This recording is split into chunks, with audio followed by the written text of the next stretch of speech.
Well, today is, of course, July 28th, which is Thursdays. Normally, we do Thursday wrestling every single time, but however, things did not go according to plan because I thought we were going to have MLW Fusion, but apparently there was not. And as you guys remember last week, I was working at Comic Con. Turns out there was no MLW Fusion during that time. I'm like, damn, can't believe that happened. But that does not stop me from doing the other ones, NXT UK and Impact Wrestling. So I made a judgment call to add in another one, another wrestling review I can do. And I decided to do Terminus 3. Yes, folks, Terminus 3. If you guys are big fans of the modern age grappling, this is where I review that as well. I do not ignore that kind of stuff because I feel it's fascinating. People can say, but grappling is kind of old. Like, whatever becomes old can also become new. That's what this is about.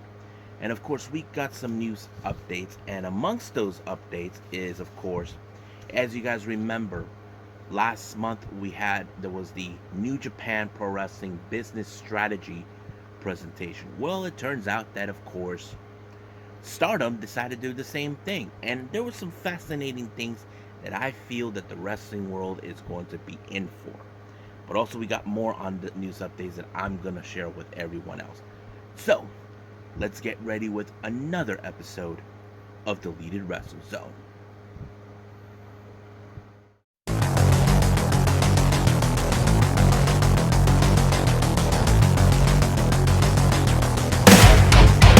Are you ready? Get up, get up! Get up, get up! Get up, get up! Get up, get up! Get up, get up! Get up, get up!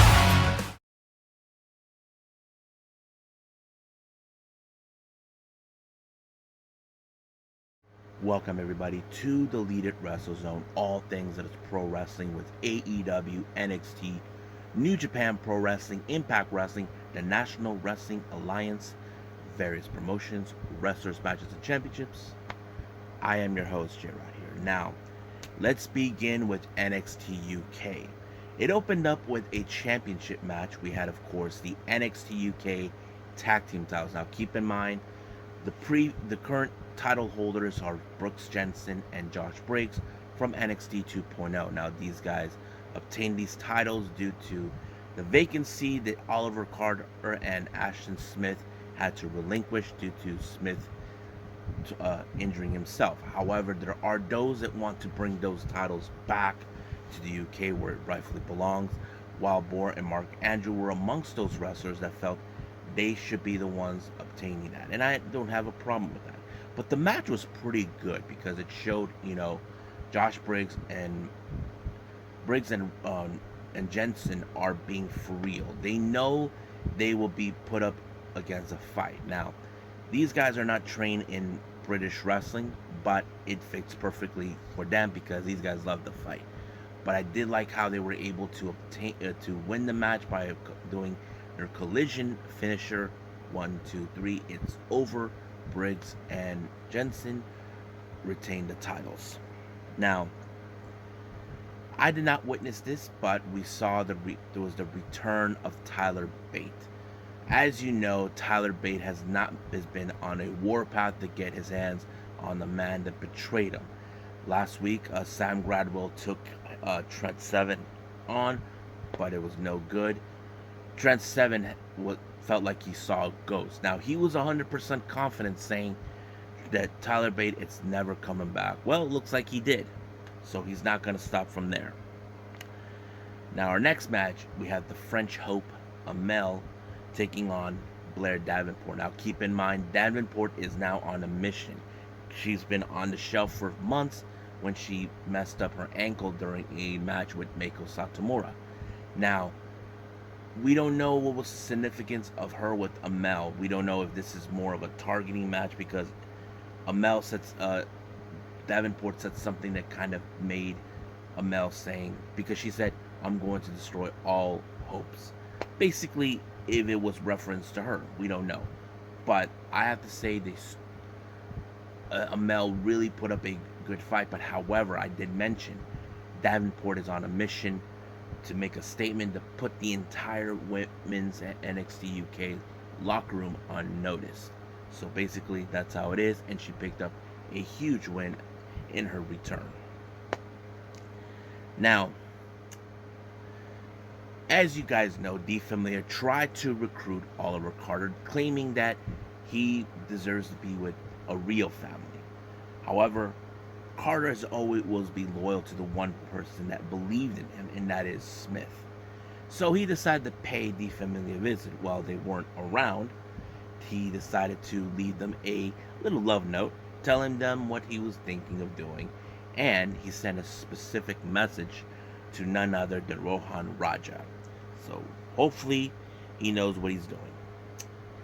Now, 2 weeks ago, we witnessed a brand new NXT Heritage Cup champion. Well, apparently things have not been looking good for Shaw Samuels. He owes a lot of people money. Keep in mind, he's been winning his money by ensuring the Noam Dar wins. But this time, that's not going to be that simple. So, he's been down on his luck. Now, our next match is our main event, which is the NXT UK Championship. We had Wolfgang of the Gallows Boys taking on the Tsar, Ilya Dragunov. Now, Dragunov has been facing off against bigger competitors like Walter, who now goes by Gunther, Rampage Brown, Joe Coffey, anybody who's huge, no matter the size, no matter what he does. I think Dragunov has showed he is a true fighting champion no matter what. Even if people can doubt that, oh, he's going to lose against a much bigger individual. Well, this time he did not when he applied the Moscow torpedo, giving him the victory. So I think this is going to be good. And I loved it. So he won by that particular move and retained the title. So I think that's pretty much it. Now let's move on with our next review, Impact Wrestling.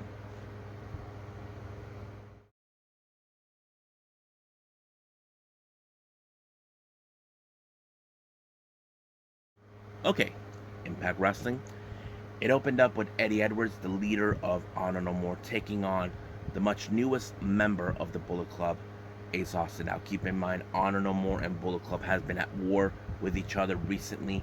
As you know, Honor No More has proven the same. They are the top of the food chain, but Bullet Club, as you know, they've been expanding all over, not only here in the States, but also in Japan as well. So this particular match became more of a feud, and not only that, they had their seconds with them. Bay was on the corner of Ace Austin, while King was on the side of Eddie Edwards. However, their little constant not interference, but more getting involved was causing a bit of trouble. The ref had no other choice but to throw them out. Now, it did not do any significant changes for Eddie Edwards because he defeated him with the Tiger Driver Bomb, and it allowed him to win. Now, during an interview, we did see Keith, who is now on a hot crusade against Honor No More. In the BTI segment, he attacked Vincent again, playing mind games. Basically, he has been on a warpath, and now he's not going to stop until he takes every last member of Honor No More out. Now, with another interview, we have Josh Alexander. Now, I did not witness last week what took place. Josh Alexander was witnessing who was going to win between Shelley and Sabin to become the #1 contender. It was, of course, revealed it became Shelley.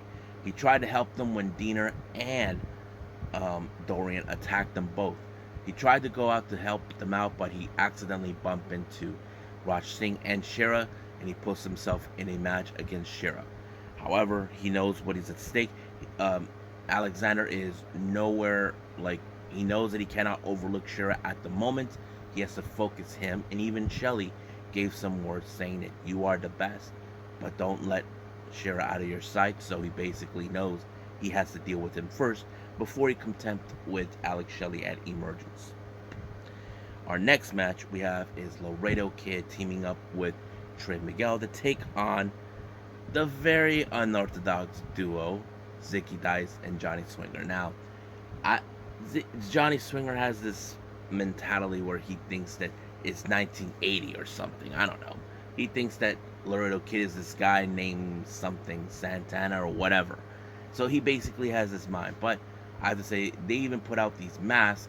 They think they can do the old switcheroo, but it didn't. It did not work in somewhat of a factor. But it did allow for the Laredo Kid to pick up the victory onto Swinger, giving them a good win. Now, for quite some time, Bhupender Gurja has been asking for a title shot for the digital media, but Myers have been ducking him. Basically, he feels he doesn't deserve it, but he decided to give it to Black Taurus instead. But sooner or later, Gurja will have this title shot, whether if Myers likes it or not. Now, Tasha Steelz has decided to set up her own little thing called the Flavor Division. So she brings in wrestlers coming from OVW, Ohio Valley Wrestling. We had Tiffany Nieves and Jada Stones. I thought this match was pretty interesting, very interesting for an eye-opener. But unfortunately, it ended with Nieves winning the match. Now, when the match was over, we anticipated her arrival. We just didn't know when she was going to arrive. And that is none other than Killer Kelly, who made a name for herself, not only in the US, but also in Europe and the UK. So she took out both Nieves and Stones.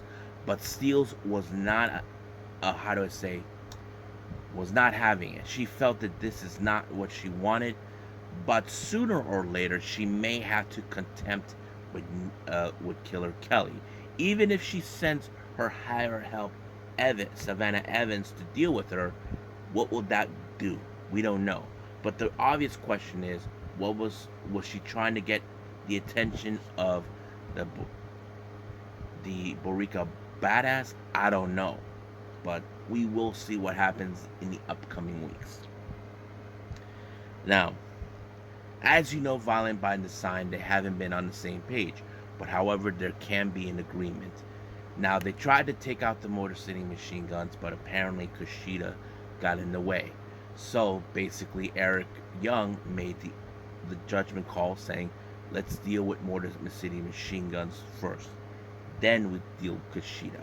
So basically, they're in agreement how they're going to proceed to deal with the sickness. Now, Shera is in a match with Josh Alexander. This match, it kind of went a little bit more quicker. It would have been a lot more longer, but no.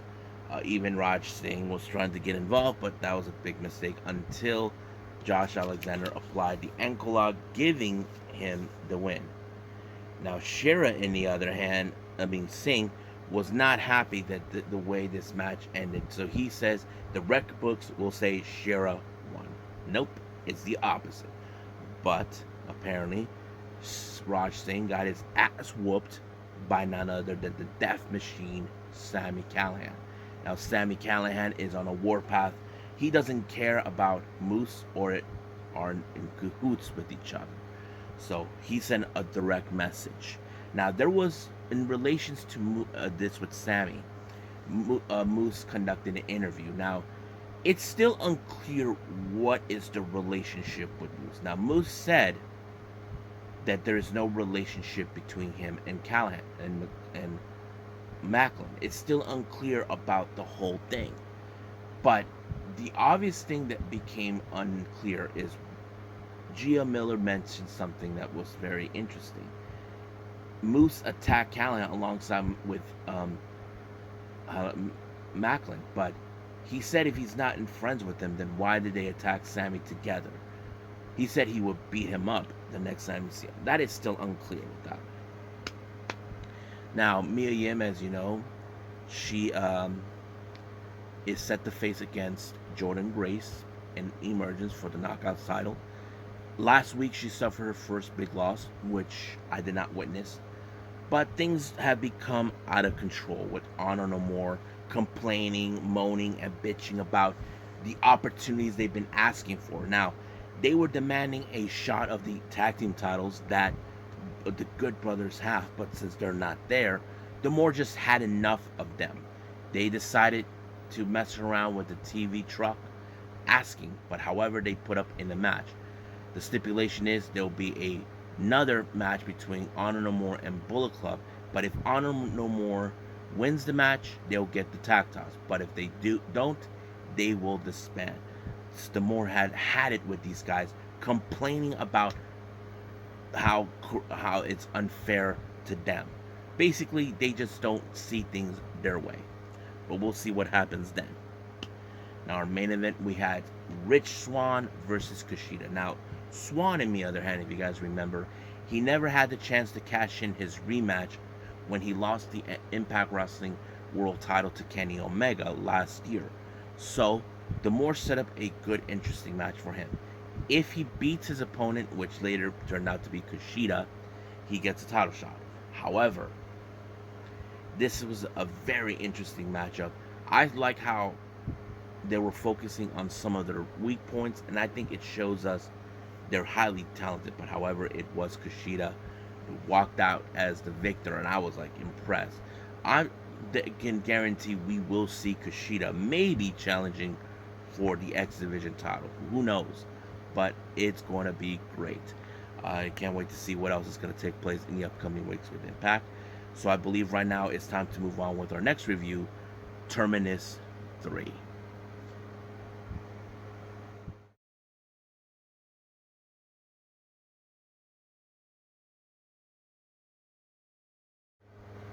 Okay, our last review, Terminus 3.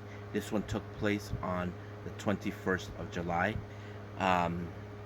It opened up with an open challenge with Khan. You know him. He's part of the Gates of Agony with Toa Leona. His opponent was basically a mystery. It turned out to be none other than Cheeseburger. Now, some of you probably saying, Cheeseburger for real? Like, he does have a bit of the style of modern age grappling, which is, of course, the pure wrestling style that he also knows. He has been trained in that style before, so I thought it was a perfect opportunity to see what he can do. But unfortunately, he could not defeat a guy of the caliber of, of Khan, who's a big individual. And I thought it was crazy, but it was good. I give Cheeseburger a run, some props, but Khan picked up the victory with a win. Now, our next match, we have Invictus Cash taking on Mike Bennett. Now, some of you can say Mike Bennett was going to win this one. I think he might have had one or two good victories with Terminus already, but I was a bit of surprise with Invictus Cash pulling an upset. Now, he did not cheat it, if anybody claims. He actually won. And I was like, wow, that's a big upset. And I'm sure Mike Bennett was surprised, but I have to say it was a good one. When he pulled the way he won it, he put Mike Bennett in a chokehold. I did not anticipate that, but it was a good win. Now, our next match, this was a rematch between these two guys from a previous Terminus event. Baron Black versus Jay Lethal. Now, as you know, Lethal has gone cocky and all this other stuff that he's been involved in. That kind of puts it in a very interesting timing. But, however, Jay Lethal almost could have lost to Baron Black. Baron Black knew it, but there was a moment where he had his foot on the ropes. Referee says that it did not happen. So, did it happen? He actually could have won. But, however, I don't know if this is going to end. However, Jay Lethal picked up a good victory. It was a very big disappointment for Baron Black. But do I think there's going to be a rematch? I don't know. We'll see when that happens. Now, our next match, this is a dream match that was not set by the fan base. This was, in fact, a dream match set by none other than the founder of Terminus, Jonathan Gresham. His opponent that he chosen is none other than the rising star from Japan himself, Konosuke Takeshita. Now, some of you can say, does he have any background with modern age grappling? I don't know, but it was a perfect test. Now, keep in mind, this is one of those matches that Gresham knows this is going to be good, and you know for a fact. Now, this is the home field advantage. Gresham is the guy that many people will back up, but however, Takeshita has captured the hearts of many fans, like no matter where he goes. I thought this match was great, but unfortunately, it ended with, of course, Gresham winning the last 4 seconds of the match. That was a 15-minute match, and I thought it was fantastic.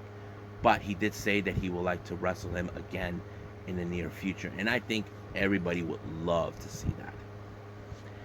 Now, our next match, we got the Factory, QT Marshall and Aaron Solo taking on C4 from Prestige, Cody Shun and Guillermo Rosas. I thought this match was pretty good, but however, as you know, the Factory has picked up some good wins in Dark. Even they have one victory in New Japan Strong, but this is one of those matches where QT is trying to prove that he's better than everyone else, and that's exactly what he was doing. And I thought it was interesting how that developed, but however, we don't know what else is going to develop. But it was Aaron Solo that picked up the victory and won the match. Now, our main event we have is women's division. We have Masha Slamovich taking on Queen Aminata. This match was amazing. Now, you can say that Masha Slamovich has a bit of the kind of like grappling style into her repertoire. I was surprised how this match ended. I did not anticipate Queen Aminata to win, but the way she did it, it was fantastic. She showed she can hang with people like Masha.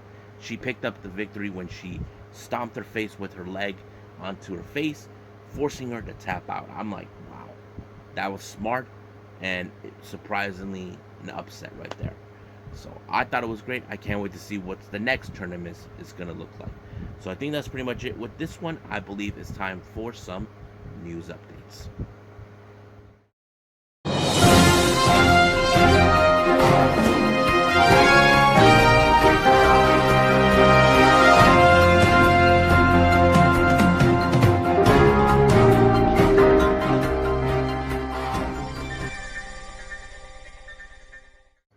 Okay, our last thing we're going to do is, of course, news updates.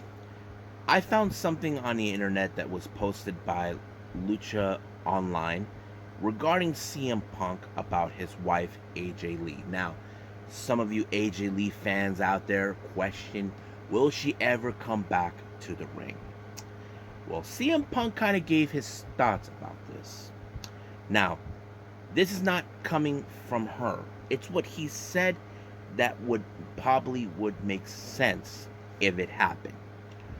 As you know, AJ Lee has been watching AEW. You know, her husband, CM Punk, has been back.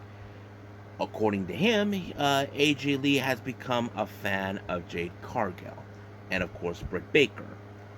And if he knows her pretty well, he said the only way that she'll be forced out of retirement if they challenge her. That is something we could see. I mean, look, I get that many fans want to see her wrestle, but that comes to her. But she did state it, never say never. Anything could happen. So if that's the case, I'm sure Tony Khan can make it happen. Because as you know, currently AJ Lee is the executive producer with Women of Wrestling. We will see what happens down the line. Now, for all you GCW fans out there, there was announced for the next upcoming event later on taking place in September, which is the Art of War Games 2. Now, if you guys saw the last year ones, that was great. Team GCW, Team MDK versus 440. I thought it was a great match. But now it's been announced for the return on September 3rd at the Grand Sports Arena in Chicago. So get ready for that. I can't wait to see it. Now, This is our Stardom segment, but before we start with anything, this was already announced. As you know, another change in the card is taking place. Suzu Suzuki, as you know, the freelancer from Prominence, it was told that she tested positive for the coronavirus, so she'll be missing her match. Originally, her first match was supposed to be with Starlight Kid. She will be back. We don't know when. It's still unclear. A fan mentioned something that was very interesting. Does that mean her matches will be forfeited or postponed? It's still unclear from Stardom what they're planning to do, but we'll see what happens. Now, our final thing I'm willing to talk about is, of course, as I mentioned before, we saw recently New Japan set out a business strategy presentation, and amongst those presentations were about Stardom. Now, this is where things got a little interesting in this matter. Amongst the business strategy, as you know, on November 20th of this year, there will be a joint event between both New Japan and Stardom. Now, as you all know, Bushiroad owns those two promotions. So they reveal a very interesting development that I did not expect, but I'm sure some of you are probably saying it's about goddamn time. That's what you guys would say. And it was announced there's going to be the very first ever IWGP Women's Championship. This is huge. Now keep in mind, Stardom had exhibition matches taking place in Wrestle Kingdom many times. We have seen them make matches, and I remember Okabami, the president of New Japan, talked about how he was seeing the whole thing with women's wrestling when he saw the Forbidden Door, and I think that kind of gave him the thought of this. So this title will be in play. Now, this title will not only be defended in Japan, but also in the United States. So this is going to be great. But some of you are saying, what does this mean for the red and the white belt? Well, those two belts will remain the same. They will stay in Stardom regardless. But I'm sure that this is something they want to do when they do with New Japan or whatever there is. I thought it was fantastic. And I know some of you are probably thinking, oh, this person's going to win it. I'm sure. But to the added bonus that it was revealed in the business strategy, I just saw this. It turned out that Stardom had decided they're going to have their own bus. Now, I have seen the New Japan bus. I've seen the DDT bus. I was so excited to hear about that. So people are, it's a pretty good bus. I'll put you guys the picture that I saw. You probably will enjoy it. I'm like happy with it. So we'll see what happens. So I think that's pretty much it with the news updates. So I believe it's time to call it a day.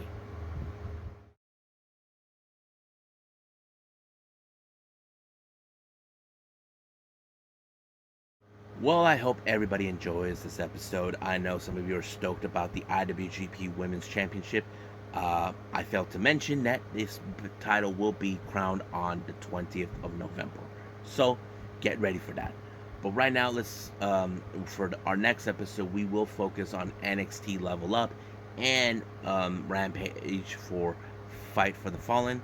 I haven't decided what other things I'm going to be doing before that, but we'll see. If there's any news updates that I'm willing to discover what's been going on, I'm willing to share what's been going on in the world of pro wrestling. But for now, I'll see you guys in the next DWZ time. Same DWZ channel. I must bid all of you adieu. So, goodbye. Mwah. And have a nice day.